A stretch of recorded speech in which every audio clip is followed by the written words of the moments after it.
If you carry a firearm and discharge your weapon in self-defense, you could face hundreds of thousands of dollars in legal fees and expenses. So carry the protection of CCW Safe, Self-Defense Legal Services membership. Upfront payment of all criminal and civil defense costs with no out-of-pocket for members.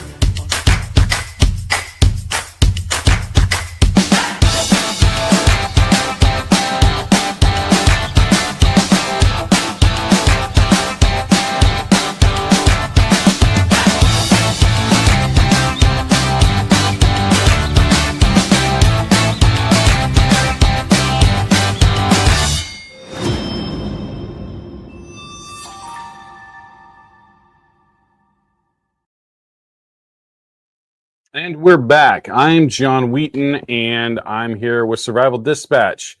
Tonight, we're discussing a really important topic as we continue to go down this rabbit hole of the funding that is happening and the indoctrination within our government and other entities in the United States. And tonight, we're actually talking about the Muslim Students Association, or MSA, and its roots with the Muslim Brotherhood. As you guys know, the last couple of episodes, we have been doing a deep dive into the financials that are flowing through the Muslim Brotherhood to terrorist organizations like Hamas, Hezbollah, and all of these other entities. Tonight, we're going to be digging into the indoctrination that's going on and one of the most mainstream Muslim organizations, that is MSA, in North American campuses. Hundreds of chapters, tens of thousands of alumni, including the likes of Huma Abedin. If you guys don't remember that name, that she was the personal aide to Hillary Clinton for over a decade and was very, very influential in that. And now she is in a relationship with Alex Soros, which is George Soros's son, who is now running the Soros organization. And there are many of these other connections that we're going to go down. So we're going to show you guys how this all connects into American politics and how we need to be on guard about this. Early funding did flow from the Muslim World League through and other Gulf patrons and leaders helped build ISNA and NAIT, and the Brotherhood's influence still echoes in MSA's DNA. So that's where we're going to go tonight. I'm riding solo tonight. S2 is actually doing some stuff with his home, so I am here with you guys tonight solo. I do thank you guys for showing up. One thing I want to get to before we get started is that you guys need to go over and join the crusade by signing up for a free Substack account and get the Saturday Watch Guide, which is a curated outline for what we put out in our content on a weekly basis. You'll get thumbnails, links, and descriptions. Also, if you guys kind of worry about big tech being your censorship overlords, this is one of the ways that you guys can fight against that, because one of the biggest things that big tech does is not tell you guys when we are live or when we have new content out, so you guys don't know, and it could be some time before you see it. And a lot of the information we've been putting out is very important. So this is one way you can fight against big tech. Go over and sign up for that free Substack account, because it's a huge, huge thing for you guys to get into the know with Survival Dispatch. One last thing. Also, use code EATMEAT over at Carnivalt.com. Carnivalt is a premier meat production company. They make high-quality freeze-dried meats that you can add. They're shelf-stable. You can add them to your preps. Just having the ability to have fresh-tasting meat on hand can be a big, big plus when you're in a SHTF-type situation. And one other thing, this is a big announcement, a long time coming. This Wednesday, set your calendars, because we have a big event, 9/11 2.0, Building the Red Cell Mindset. And we are joined for the first time on Survival Dispatch by Sarah Adams. You guys know her from some of the Sean Ryan episodes she appeared on, and just her work in the intelligence world to sound the alarm about the growing and constant threat of Islamic Jihad to the Western world.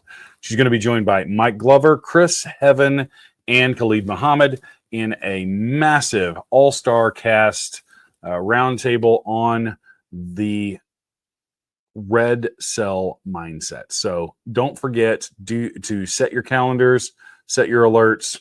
Wednesday, 7 p.m. Eastern Time. Cannot wait. I will be watching that and probably live chatting with all of you guys while it's going on. Also on Tuesday, we'll have a really awesome show for you, continuing down this rabbit hole. All right, now we get to our main topic.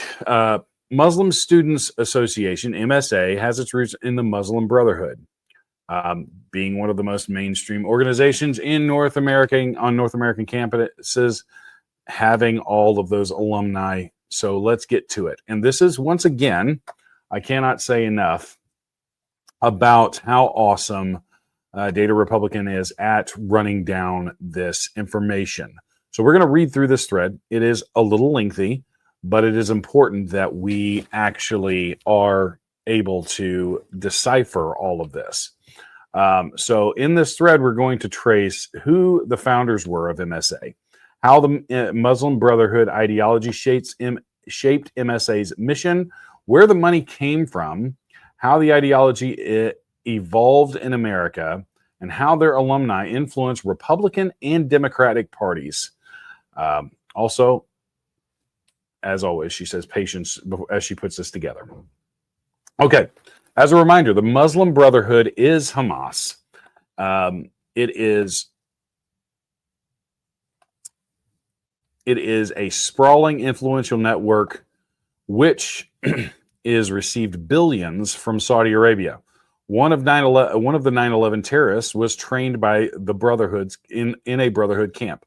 But the U.S. authorities have turned a blind eye to the Brotherhood's operation in the USA, possibly because it was already embedded in society thanks to influence of the Muslim Student Association and other mainstream associations. So here we go. In some nations, Egypt, Algeria, and Syria, Sudan, the Brotherhood has fomented Islamic revolution. In the Palestinian territories, the Brotherhood created Islamic resistance movement, or Hamas, which has become known for its suicide bombings of Israelis. Yet it is also a sophisticated and diverse organization that appeals to many Muslims worldwide and sometimes advocates for peaceful persuasion, not violent revolt. So we will get into that a little bit more deeply in the later on in the show. Some of its supporters went on to help found al-Qaeda, which others launched one of the largest college students groups in the United States. For decades, the Brotherhood has enjoyed the support of the government, Saudi Arabia, and its oil billions, and to help the group expand in the United States. Past and present Muslim Brotherhood supporters make up U.S. Islamic communities' most organized force, and they run hundreds of, and for years, federal agents paid little heed to the Brotherhood. But after September 11th, they noticed that many leads went back to the Brotherhood. We see some sort of nexus, direct or indirect, to the Brotherhood in ongoing cases, said Dennis Lormel, until recently the top FBI counterterrorism official. The architect of September 11th strikes, Khalid Sheikh Mohammed, told U.S. interrogators that he was drawn to violent jihad after joining the Brotherhood in Kuwait at age 16 and attending its desert youth camps, according to the report released in July, the National Commission that investigated the attacks. Okay, moving on to the next part of this.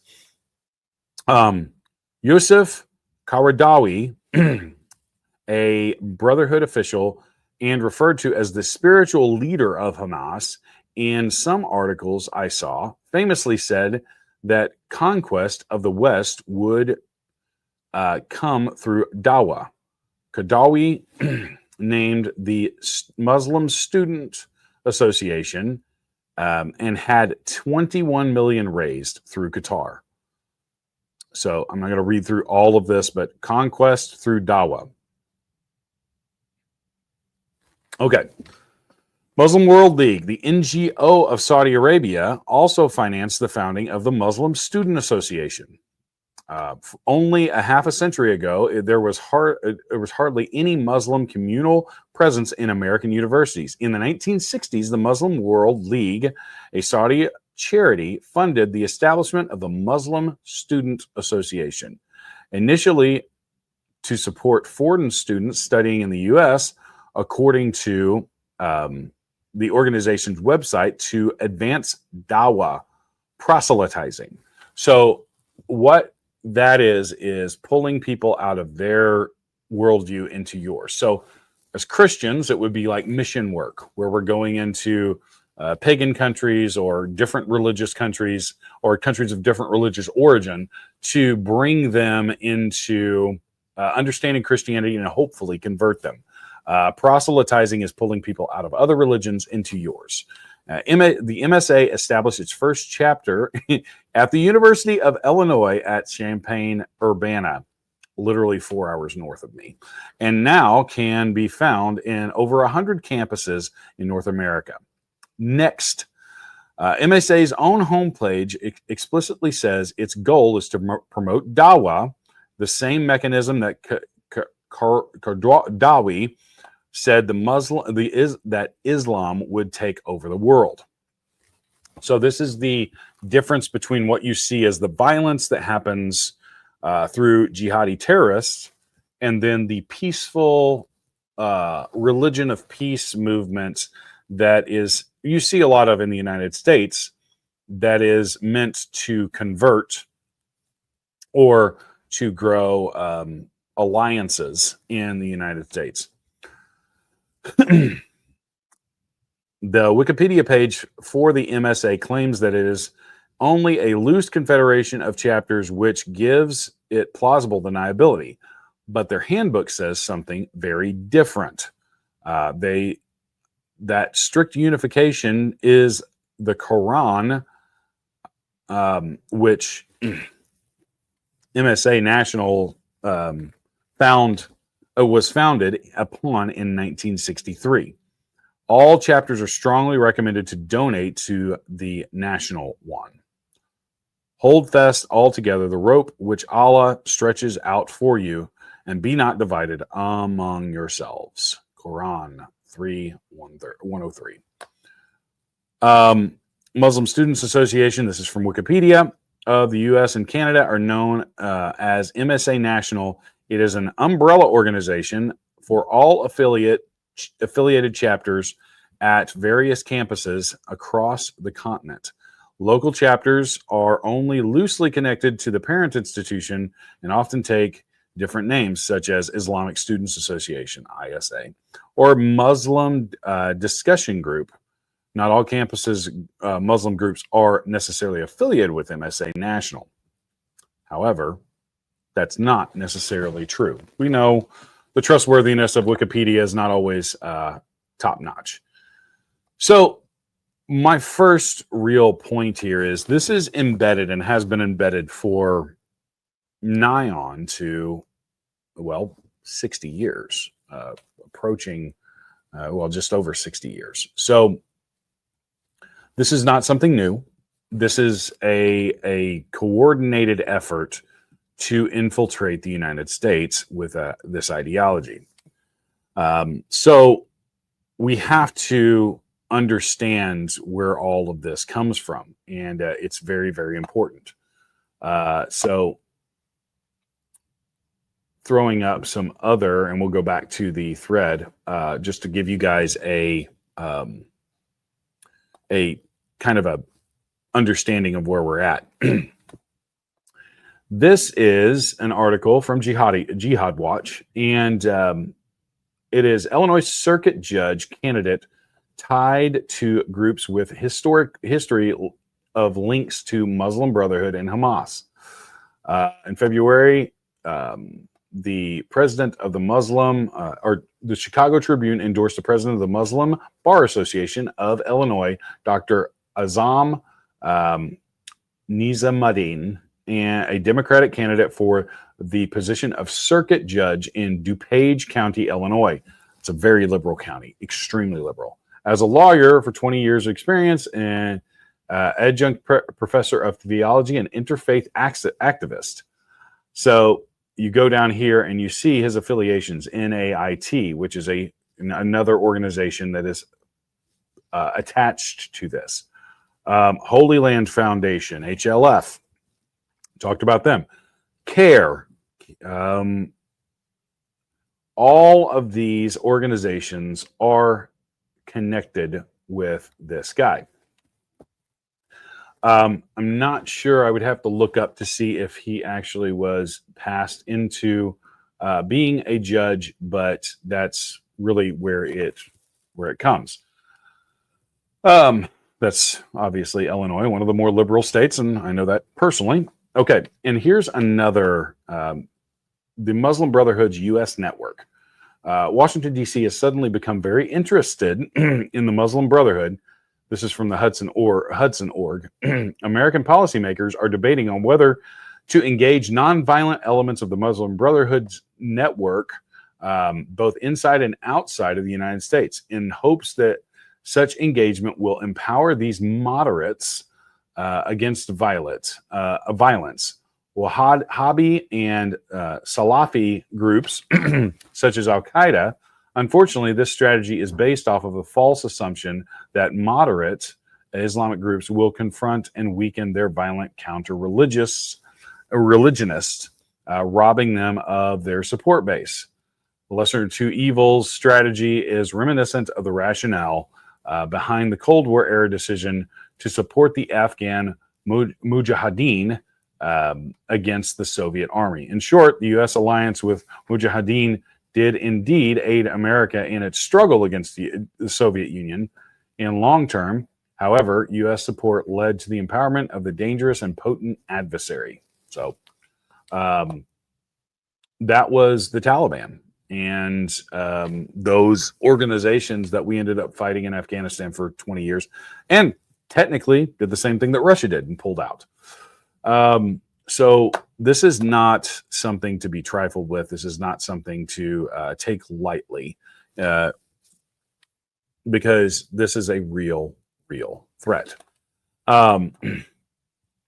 So moving back to Data Republicans thread, a memo written by Mohammed Akram Adolni, you guys know I struggle with these names. A member of the Brotherhood Sharia Council listed Muslim Students Association along its organizations. So you can see here many of these NAIT, North American Islamic Trust, that's already been mentioned, Islamic Society of North America, and many of these other groups, very, very much a part in stuff that we have talked about. Muslim Students Association is the second one there.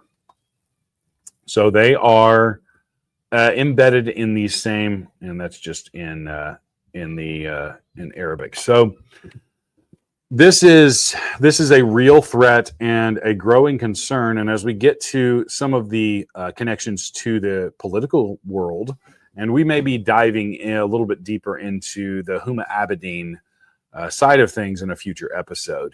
There's a lot there, and how the connections kind of just run really deep.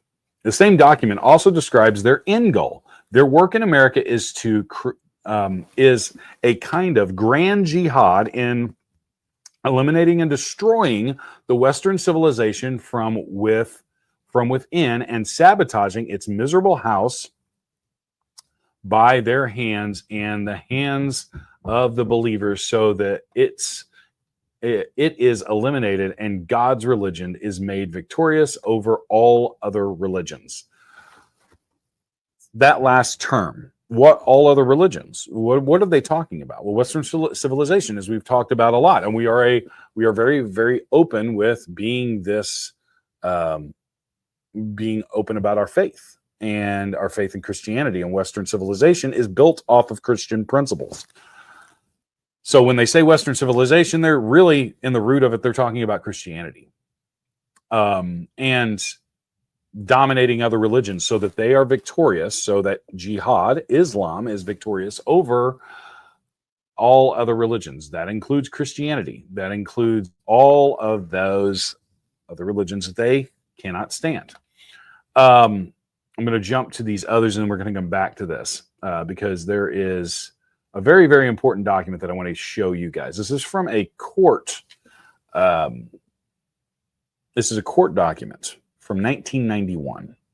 I'm going to read these highlighted portions for you. This is the Holy Land terror funding trial of 2008. But in 1991, this was entered into evidence, but this is directly out of this document in 1991. Page 4, enable the Islamic, enablement of Islam in North America, meaning establishing an effective and stable Islamic movement led by the Muslim Brotherhood, which adopts Muslims, causes domestically and globally, and which work to expand the observant Muslim base, aims at unifying and directing Muslims' efforts, presents Islam as a civilization alternative, and supports the global Islamic state wherever it is. That, my friends, is caliphate, the global caliphate.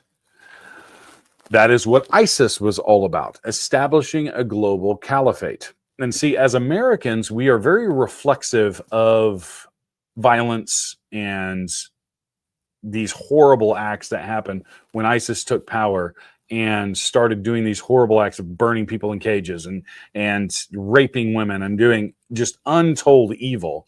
We're very reflexive about that. We've got to deal with that. We've got to stop that. What we're not reflexive about is the slow crawl and march through our institutions. And that is what is going on here. This is 1991. When I discovered this, I said, this has been a plan for decades. This is not new. This is a plan. It's just now that we're starting to see it more because it's becoming more and more embedded and more prevalent.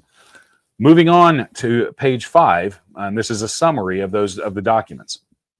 The movement must plan and struggle to obtain the keys and the tools of the process in carry out this grand mission as a civilization jihadist responsibility.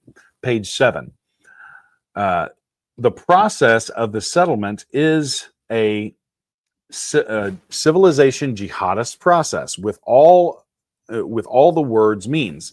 The Ilkwan Muslim Brotherhood must understand that their work in America is a kind of grand jihad in eliminating and destroying Western civilization from within and sabotaging its miserable house by the hands of their hands of the believers. We must possess and master a mastery of the art of coalitions and the art of absorption and the principle of cooperation, inclusivity, bringing them alongside other groups. It's all an infiltration. It's like a cancer growing and eating up good cells. It can't actually stay in its own cell. It's got to grow. It's got to metastasize. And that's essentially what they're talking about. Coalitions, absorptions, and cooperations. And then on page 18, a list of our organization and organizations of our friends. This is where the Muslim Brotherhood listed its front group in the U.S. Note that prominent organizations like CAIR, ISNA, ICNA, and others are named here. So this is excerpts from a court document. This is terrifying, and it should scare all of us, and it should bring us to understand what is really at stake here, because we are looking down the barrel of a gun that was loaded in 1963, and the plan was laid out in 1991, probably actually earlier than that, but this was the first time that it's actually in official court documents for this. This is very, very, very, very disturbing. We did talk a little bit about this in the last episode. This is the U.S. should designate the Muslim Brotherhood as a terrorist organization. This is from 2019. The Muslim Brotherhood, founded in Egypt 1928, is a pro-jihadi Islamist movement that has branches throughout the world and seeks the implementation of Islamic Sharia under a global caliphate. Okay, so there is that globalization of Islam to be in power across the world. I'm actually going to coin a new term for you guys, and I think it's actually going to be a way I'm going to classify these kinds of things. Islamunist, the combination of Islamic jihadist and communism. Islamunist makes the most sense because that is essentially the way that they operate, very much in the same way that communism has. And I truly believe that it's because both of them are antithetical to our Christian values and the gospel of the Bible. So this is really the crux of the whole thing. We are in a war, whether we want to be or not. And we are looking at organizations that are embedded in all levels of our country. We have them in as we have members of these college organizations, as we'll get to in a moment, that were aides to presidential candidates and involved with one of the biggest globalistic groups on the planet, the Soros Foundation. Billions and billions of dollars spent to fight against our way of life. Okay, moving on. This is essentially what I just laid out for you guys. Ahmed al-Qadi, a U.S. Muslim Brotherhood leader, deliberately sought to expand the influence of Islam through the Muslim Student Association, MSA. He also created a Muslim Youth of America. Muslim Brotherhood credited him and his associates with saving younger generations from the melting into American lifestyle without faith. His father-in-law has repeatedly been jailed for Brotherhood activities. So here is some of the layout of that. I'm going to kind of skip down here just for a moment. He was elected president in 1984. Executing his strategy, al-Qadi had a strategy to make America more Islamic that reflected the longstanding Brotherhood belief. First, you change the person, then the family, then the community, then the nation. That is the analogy I used earlier of a cancer. It starts in one area and it grows until it consumes the body. That's what they're talking about. They hate our way of life. And I cannot say that enough. This is harrowing. This is very, very disturbing that we have this in our country and has been here most of my life. By 1990, the U.S. Brotherhood members had made headway on its plans for helping establish many mosques and Islamic organizations. So, of these efforts were backed financially by the ultra-conservative Saudi Arabian government, which shared some of the Brotherhood's fundamentalist goals.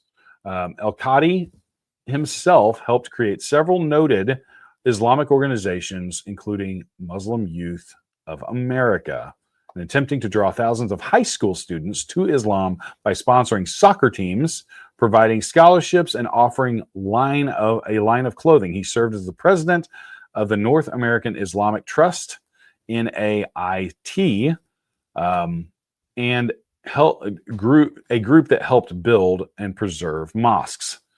Some of those organizations eventually would distance themselves from the Brotherhood, the Islamic Society of North America, an umbrella group, the Muslim Youth of North America, and the Muslim Students Association. It says the Brotherhood members helped form those groups, and overall influences has been limited.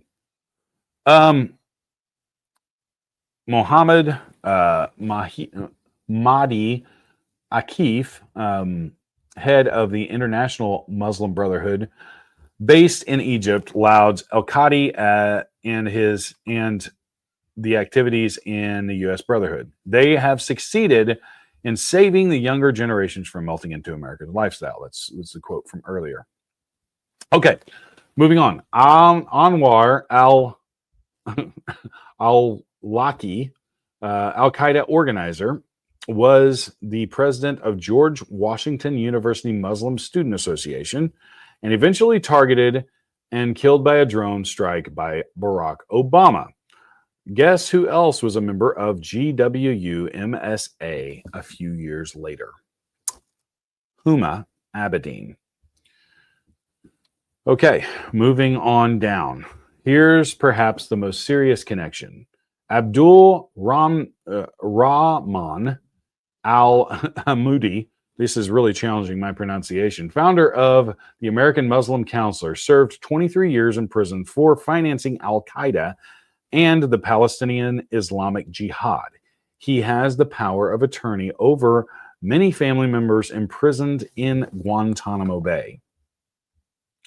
He was president of the Muslim Student Association during the 1980s as well. He met with Bush, Clinton administrations, frequently donating to the Bush administration, and founded the Pentagon Muslim Chaplain Program, infiltrating the military, infiltrating politicians, donating to the Bush administration. And we will show you some documents that actually prove that this is not just a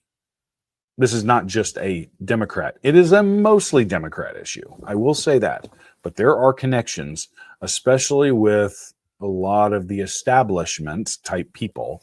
And this kind of gives you an eye into post 9/11, all of the George Bush saying religion of peace and all of these other things, while people were up in arms that we had allowed this onto our soil. And it's all to quell that kind of thing. So we're in a place where we are not we're not in a good place. I will say that we're in a place where both parties, both establishments, are engaged in this pay for play type scheme with these organizations. Campaign finance, all of those kind of things.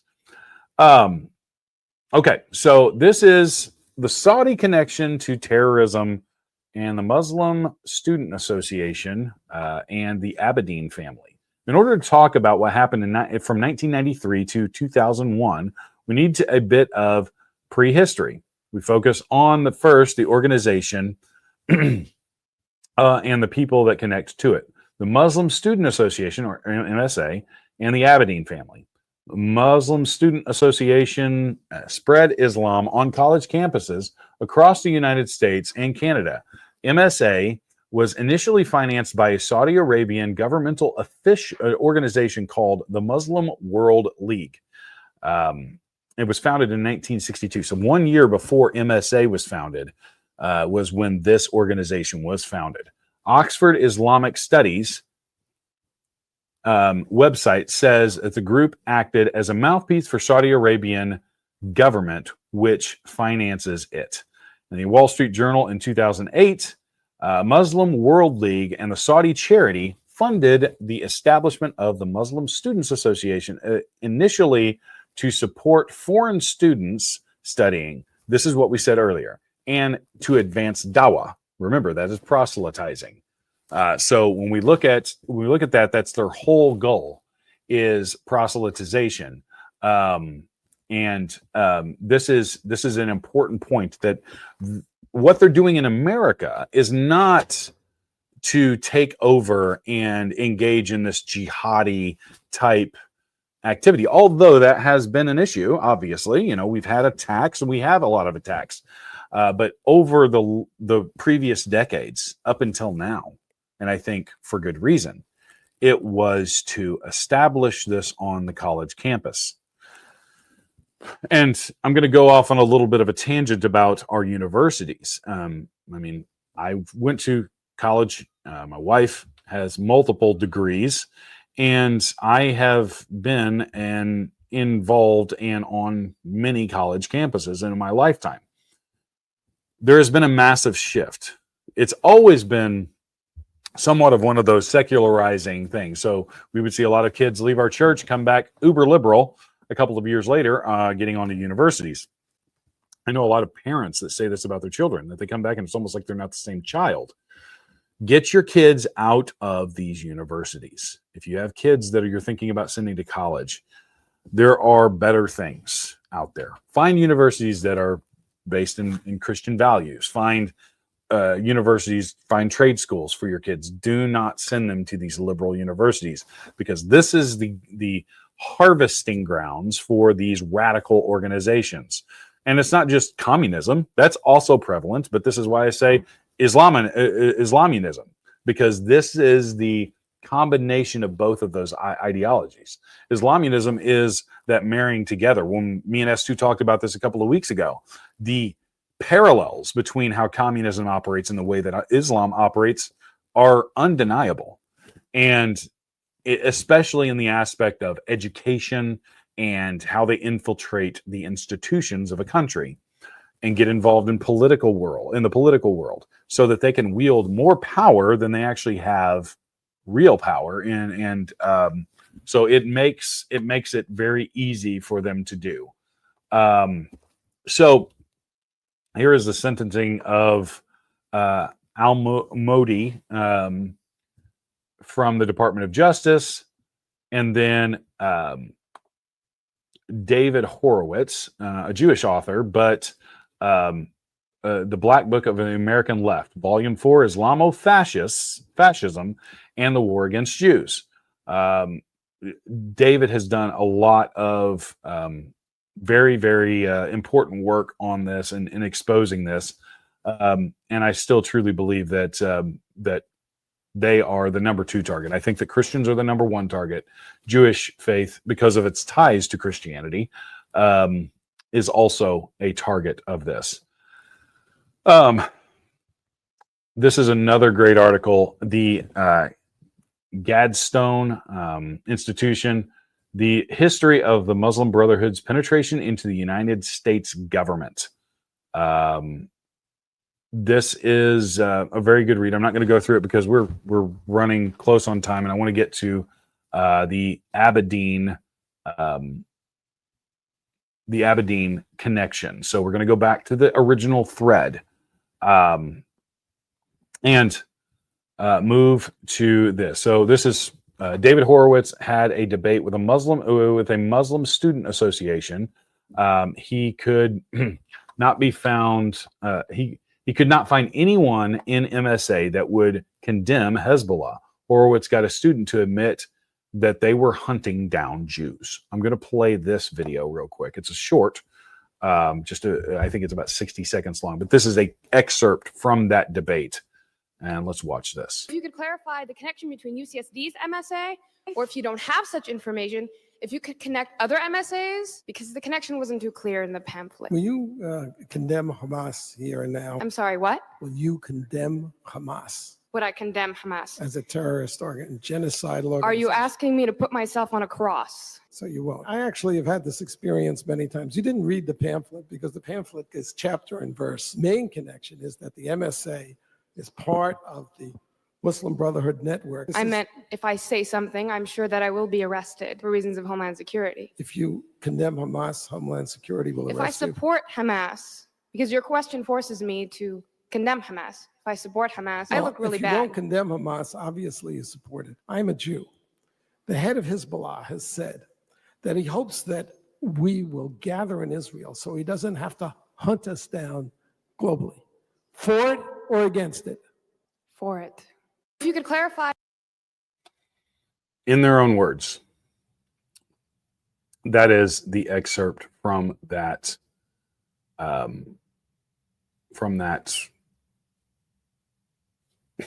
debate. There's a longer version of this, 3 minutes and 28 seconds. I tell you what, let's just go ahead and watch this real quick. Good evening. I just wanted to say thank you for coming to campus tonight and presenting your point of view. It's always valuable to have two sets of views going on at the same time. Very useful. My name is Jumana Imad Musa Ahmed al-Bahri, and I'm a student here at UCSD. I was reading your literature. I found that much more interesting than the talk. And I found some interesting things about the MSA, which is an organization that's very active on campus, and it is hosting our annual Hitler Youth Week. You should come out to those events. If you could clarify the connection between the MSA and Jihad terrorist networks, because last I checked, we had to do our own fundraising, and we never get help from anyone. So if you could clarify the connection between UCSD's MSA, or if you don't have such information, if you could connect other MSAs on UCs, because the connection wasn't too clear in the pamphlet. Just if you could clarify. Okay. Will you condemn Hamas here and now? I'm sorry, what? Will you condemn Hamas Would I condemn Hamas? as a terrorist genocidal organization? Are you asking me to put myself on a cross? So you won't. I actually have had this experience many times. You didn't read the pamphlet because the pamphlet is chapter and verse. The main connection is that the MSA is part of the Muslim Brotherhood network as revealed in the documents. I don't think you understood what I meant by that. I meant if I say something, I'm sure that I will be arrested for reasons of Homeland Security. So if you could please just answer my question. If you condemn Hamas, Homeland Security will arrest you. If I support Hamas, because your question forces me to condemn Hamas. If I support Hamas, I look really bad. If you don't condemn Hamas, obviously you support it. Case closed. I have had this experience. I had this experience at UC Santa Barbara where there were 50 members of the Muslim Students Association sitting right in the rows there. And throughout my hour talk, I kept asking them, will you condemn Hezbollah and Hamas? And none of them would. And then when the question period came, the president of the Muslim Students Association was the first person to ask questions. And I said, before you start, will you condemn Hezbollah? And he said, well, that question is too complicated for a yes-no answer. So I said, okay, I'll put it to you this way. I'm a Jew.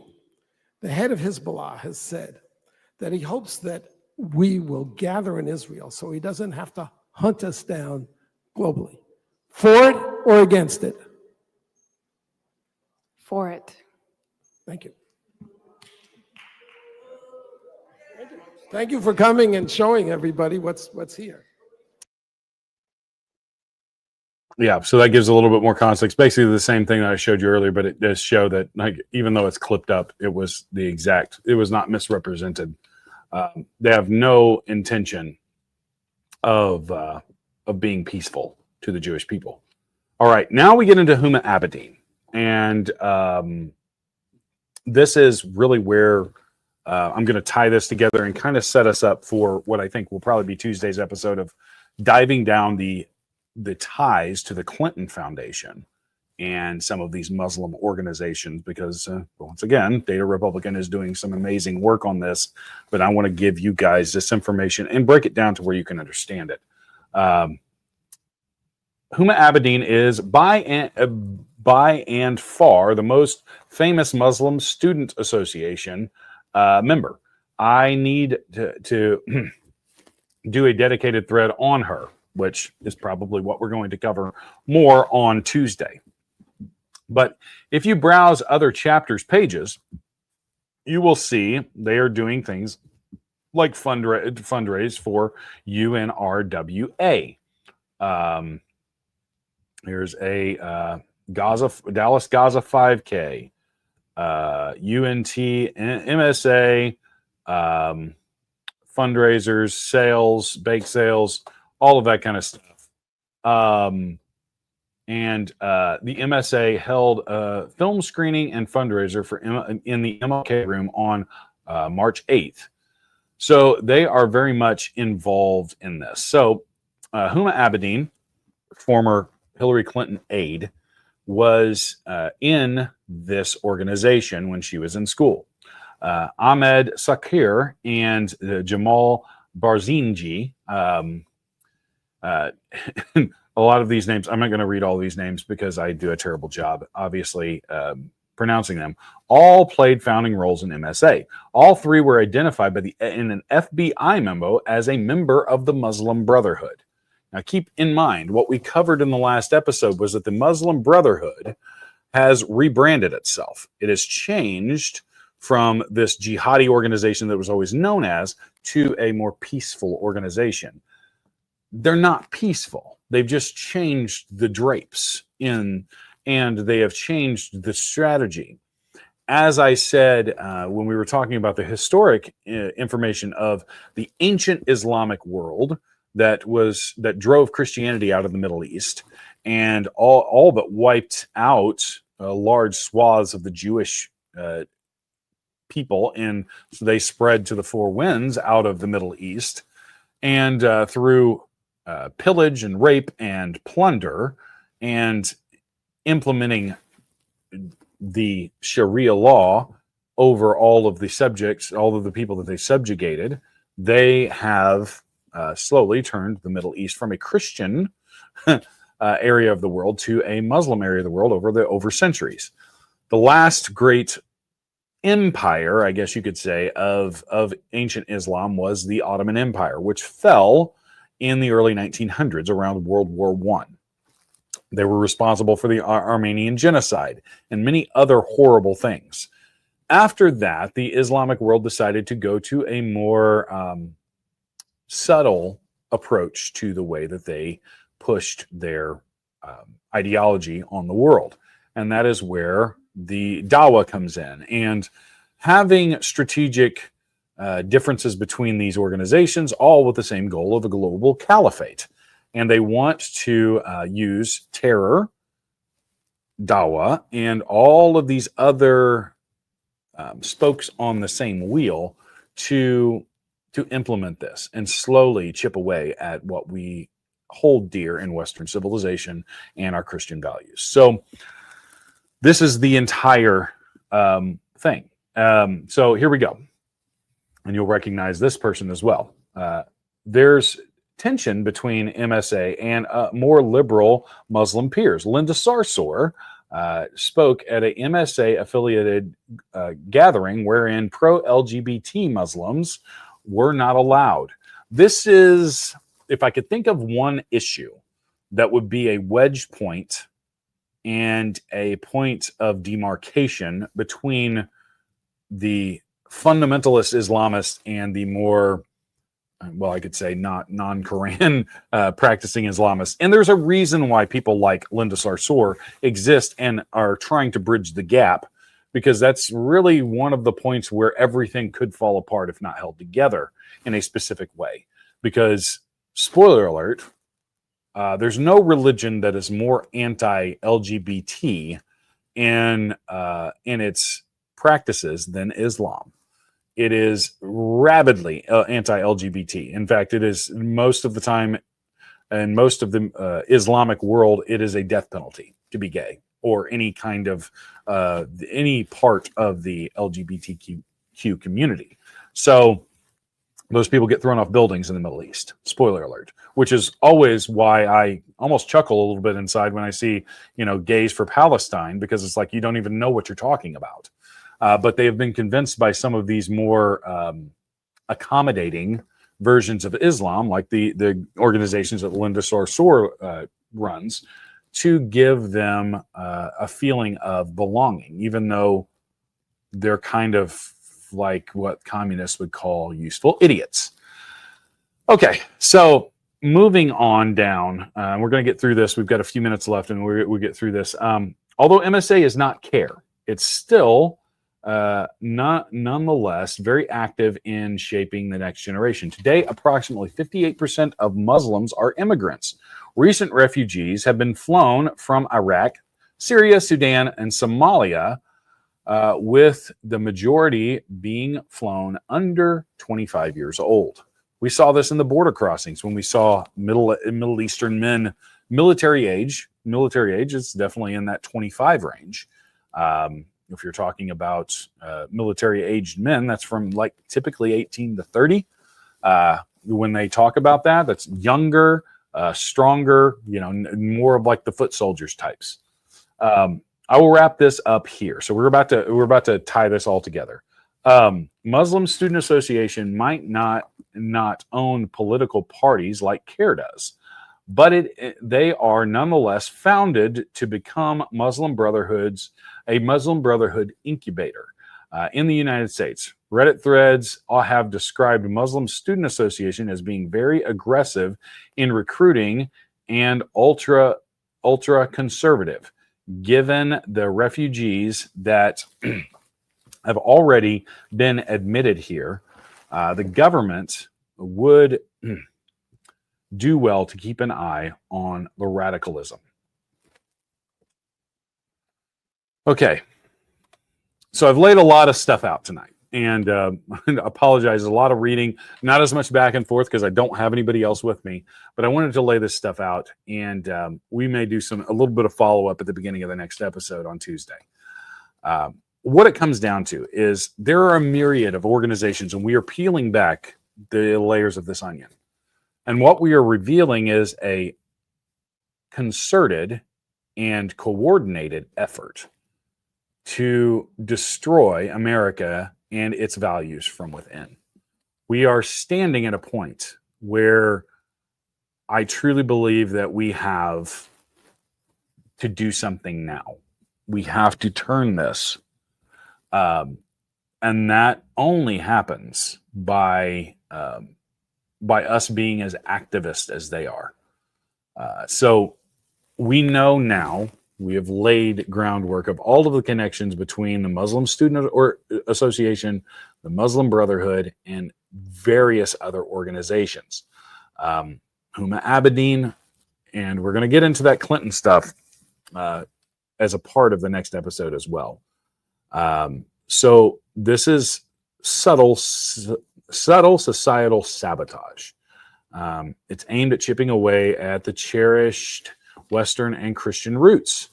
The key action includes digging into the campus groups your kids might be encountering or be a part of, and spotting red flags. If you have kids that are university age, they may be going to university, it's time for us to get a little bit more involved, find out what they're learning.